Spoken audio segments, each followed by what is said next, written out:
આ ચાલુ છે અને દરેક આયોજક સાથે આપણે સંકલન કરીને સમગ્ર મહિનામાં નીકળતા આગામી યાત્રા અંગે આપણે એક કેલેન્ડર ઓફ ઇવેન્ટ તૈયાર કરીને વડોદરા શહેર પોલીસ તરફથી ડિટેઇલ્ડ સિક્યુરિટી પ્લાન પણ અમલમાં મૂકવામાં આવ્યું હતું.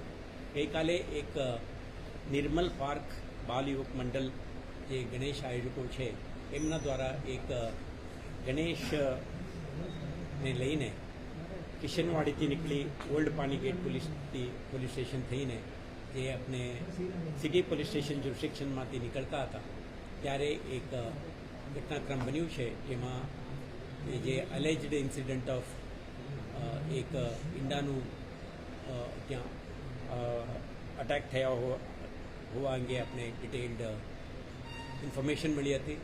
તરત જ સ્થાનિક police ACP, DCP, additional CP પણ સ્થળ ઉપર પહોંચી ગયા હતા અને ક્વિક રિસ્પોન્સના જરીએ આ ઇન્સિડન્ટ કોઈ એસ્કેલેટ ના થાય, કોઈ પણ પ્રકારની હિંસાત્મક બનાવ ના બને તે માટે શહેર પોલીસ તરફથી કાર્યવાહી કરવામાં આવ્યું હતું.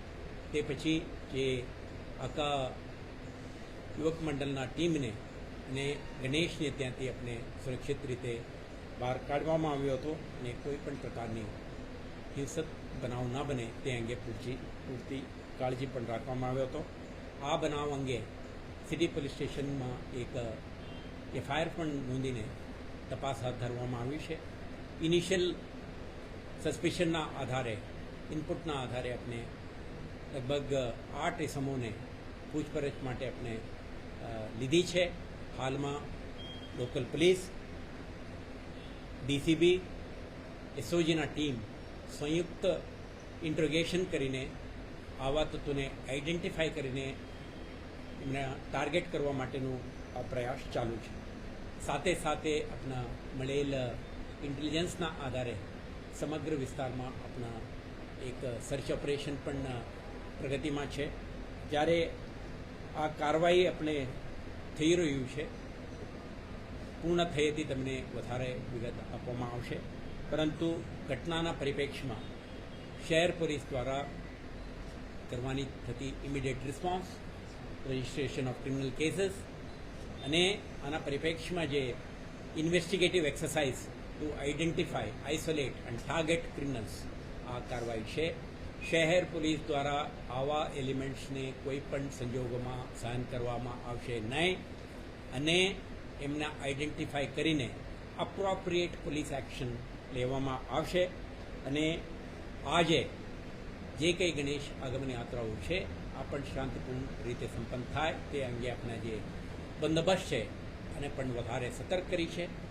અને આવતીકાલે જે ગણેશ ચતુર્થી છે, મેઇન ડે છે, ડી ડે છે આપણા માટે, તે દિવસે પણ શાંતિપૂર્ણ રીતે કાર્યક્રમ સંપન્ન થાય તે માટે શહેર પોલીસના તમામ કોન્સ્ટેબલરી, ઉચ્ચ અધિકારીઓ અને સુપરવાઇઝરી અધિકારીઓ પણ સતર્ક બનીને કાર્યરત છે. અને આપણે વિશ્વાસ છે આયોજકો, સ્થાનિક રહીશો, આગેવાનો અને અન્ય સ્ટેક હોલ્ડરો સાથે સંકલનથી થતી આ કાર્યવાહી કોઈ પણ પ્રકારની વિઘ્ન વગર સંપન્ન કરવામાં આપણા સફળતા મળશે. આ ઓપરેશનમાં જે કંઈ આપણે ડેવલપમેન્ટ ફર્ધર થાય છે તે તમને વખતો વખત અપડેટ આપીશું. પરંતુ શહેરજનોને તમારા માધ્યમથી અશ્યોરન્સ આપવા માંગીએ છીએ કે શહેર પોલીસ સતર્ક છે, વિજિલન્ટ છે અને કોઈ પણ પરિસ્થિતિને પહોંચી વળવા માટે તૈયારી છે. કોઈ અનિચ્છનીય બનાવ ના બને તે માટે કાર્યરત છે. તો તમે સંયમ રાખો, પોલીસ સાથે સાથ સહકાર આપો, કોઈ પણ પ્રકારની જે ગોસિપ કહેવાય રૂમર્સને તમે ધ્યાન ના આપો અને તમારા ધ્યાન ઉપર આવતા કોઈ પણ વિગતને તમે ડાયલ 100, ડાયલ 112 મારફતે અથવા સંબંધિત પોલીસ સ્ટેશને પણ તમે સંપર્ક કરી શકો છો, જેથી કરીને આપણે અપ્રોપ્રિએટ રિસ્પોન્સ આપી શકીએ. શહેરમાં સુલેહ શાંતિનો ભંગ ના થાય તે માટે પોલીસ કમ્યુનિટી પાર્ટનરશિપમાં કામ કરવા માટે તમામ રીતે તૈયારી સાથે ખડે પગે ઊભા છે. Thank you. શાંતિ સમિતિની બેઠકો પણ યોજવામાં આવે છે, રોજબરોજ ડીસીપી અને અધિકારીઓ દ્વારા બેઠકો પણ કરવામાં આવે છે. તેમ છતાં આવી ઘટના બની તો શું કોઈ દાવતમાં મળી શકે? જેઓ આ એક ઘટના છે, ત્યારે આમાં ઇન્સિડન્ટ એટલે એક ફેંકવાનું છે. આ ઘટનાક્રમ અંગે પોલીસ એફઆઈઆર નોંધીને તપાસ હાથ ધરી છે.